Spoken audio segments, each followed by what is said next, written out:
کیا آپ جانتے ہیں کہ سب سے پہلے جہنم میں کون لوگ داخل ہوں گے؟ میدان محشر میں اللہ تبارک و تعالی کس عمل کے تعلق سے سب سے پہلے سوال کرے گا؟ آج ہم بات کریں گے نماز چھوڑنے کے سنگین نقصانات کے متعلق، جن کے بارے میں اللہ تبارک و تعالی نے قرآن کریم میں واضح طور پر بتلا دیا ہے۔ اللہ تبارک و تعالی کا ارشاد ہے فَوَيْلٌ لِّلْمُصَلِّينَ الَّذِينَ هُمْ عَنْ صَلَاتِهِمْ سَاهُونَ کہ ہلاکت اور تباہی ہو ان نمازیوں کے لیے جو نماز میں غفلت اور لاپرواہی برتتے ہیں۔ نماز پڑھتے تو ہیں لیکن نماز میں پابندی نہیں کرتے، جب جی میں آیا نماز پڑھ لی، جب جی میں آیا نماز کو چھوڑ دیا۔ اللہ تبارک و تعالی کس قدر ناراضگی کا اظہار فرماتا ہے ان نمازیوں کے تعلق سے جو نماز کی پابندی نہیں کرتے۔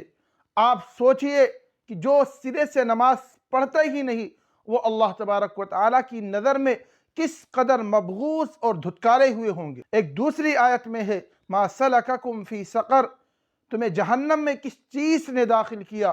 قالوا لم نک من المصلین، وہ لوگ جواب دیں گے کہ ہم دنیا میں نماز نہیں پڑھتے۔ سورہ مؤمنون میں اللہ تبارک و تعالی نے جب نیک بندوں کا تذکرہ کیا، ان لوگوں کو تذکرہ کیا جو اللہ تبارک و تعالی کی نظر میں کامیاب ہیں، جو جنت الفردوس کے وارث ہوں گے، اللہ تبارک و تعالی نے ان بندوں کی صفات کا تذکرہ کرتے ہوئے 7 خوبیوں کا تذکرہ کیا، اور آپ اگر غور کرو گے تو ان 7 خوبیوں کے اندر پہلی خوبی بھی نماز، اور 7ویں خوبی پر بھی اللہ تبارک و تعالی نے نماز کا تذکرہ فرمایا۔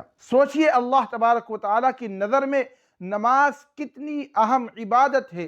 اللہ کے نبی علیہ السلام نے ارشاد فرمایا کہ کفر اور ایمان کے درمیان اگر کوئی چیز حائل ہے تو وہ نماز کا اہتمام کرنا ہے۔ ایمان اور کفر کے درمیان نماز دیوار کی حیثیت رکھتی ہے۔ ہمارے پاس دنیا کے ہر کاموں کے لیے وقت ہے، شادی بیاہ کے لیے ہمارے پاس وقت ہے، دوست و احباب کے لیے ہمارے پاس وقت ہے، محفلیں منعقد کرنے کے لیے ہمارے پاس وقت ہے، چائے خانوں کو آباد کرنے کے لیے ہمارے پاس وقت ہے، سیر و تفریح کے لیے ہمارے پاس وقت ہے، کھیل کود کے لیے ہمارے پاس وقت ہے، غرض کی دنیاوی کاموں کے لیے ہمارے پاس وقت ہے۔